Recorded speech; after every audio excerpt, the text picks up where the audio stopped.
Dai.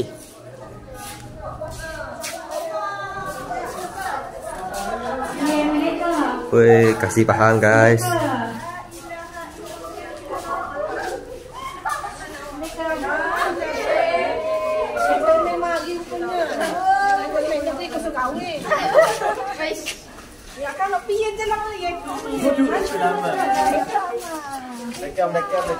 Hai cikgu.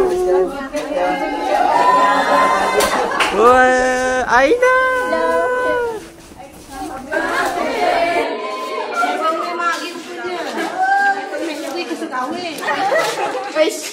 Ya kalau piye je lah ya kau punya. Dekat.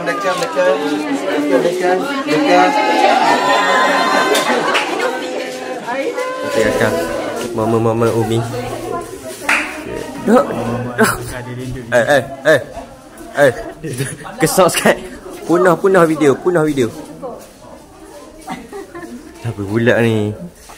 Minta Zee lah. Jom. Hai Midi, bye Midi. Kata-kata ya. Ramai kata-kata sekali. Mereka ke? Jangan kata-kata ramai. Alhamdulillah. Singkat sangat tu. Singkat saja. Alhamdulillah. Okey, seorang-seorang. 1, 2, 3. Bijak sekali. Sebut apa? Dia sebut alhamdulillah. Api. Dia kena situ baru jadi. Sebut apa ataupun kata apa? Ayat sangkut alhamdulillah. 1, 2, 3. Sebut apa? Alhamdulillah. Weh, bye-bye. Weh, bye-bye. Lagi. Cendok. Nampak besar.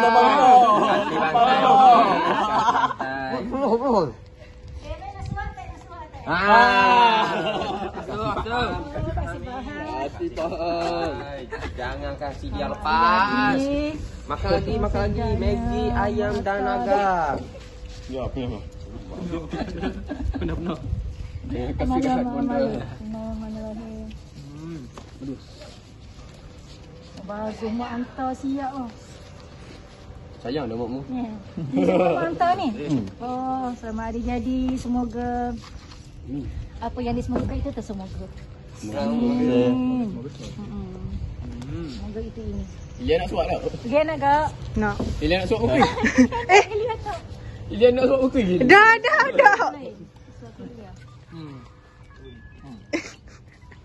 Ni okey. Apa tu? Tak boleh. Ya.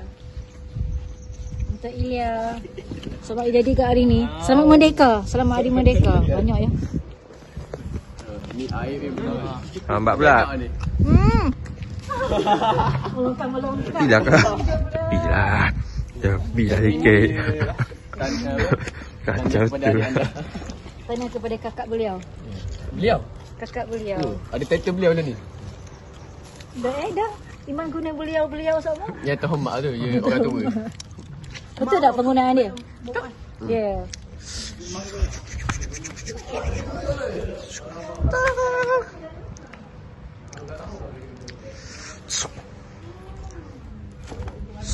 Aku tarik main sini mu. Main sini mu. Gila dia. Mu. Astagfirullahaladzim, ni orangnya penyokong maksiat. Dasar penyokong maksiat. Apa yang boleh buat dulu? Ifa nak gong. Penyokong maksiat. Hai guys. Last three dah. Last. Dah kau satu je. Oh, last. Ifa, Ama, Jiman, Isazilas, Me, Abi. Itu saja. Oh, ya. Last trick guys. Tu tengah dorang. Mana? Dia dah join. Dah tak balik lagi pun. Kamu kat dalam ke motor mas? Hari ni hari last. Adakah? Anda sedih? Banyak atas pada aku. Adakah ada seterusnya. Adakah ada saya ada.